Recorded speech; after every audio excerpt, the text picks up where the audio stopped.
কীভাবে আমরা এই মাছগুলা ধরে থাকি। আর এই ভিডিওটা ভালো লাগলে অবশ্যই লাইক করবেন, শেয়ার এবং সাবস্ক্রাইব করে পাশে থাকবেন। দেখেন পানির স্রোত, পানির সম্পূর্ণ পানিটা জালের ভিতরে পড়তেছে। এই জাল থেকে পরে আমরা এই মাছগুলো ধরবো। এই পানির সাথে অনেকগুলো ছোটো ছোটো মাছ আসতেছে। এই মাছগুলাই আমরা পরবর্তী সময়ে এখন থেকে সংগ্রহ করবো। আর এই মাছগুলা এই পদ্ধতিতে ধরা একদম সহজ, না হলে এটা ওইভাবে ধরার কোনো বিকল্প পদ্ধতি ছিল না এই মাছগুলোকে ধরার। এই পানির সাথে এই পানিগুলা ছেড়ে এই মাছগুলা ওই পানির সাথে এই জালের মাঝে ঢুকে পড়বে।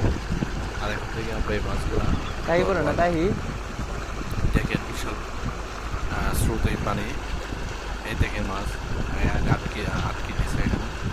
এই জাল থেকে এখন আমরা ধরতেছি মাছগুলা। আর এটা একদম গ্রামের একদম পিওর মাছ, একদম ছোটো মাছ এগুলা।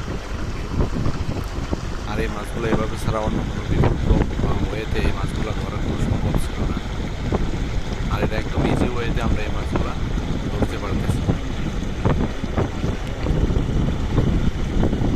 অনেক মাছ আসতেছে, অনেক মাছ আসতেছে পানির সাথে। আর এগুলো এখানে এসে আটকে পড়তেছে। আর এখান থেকে আমরা না সংগ্রহ করতেছি।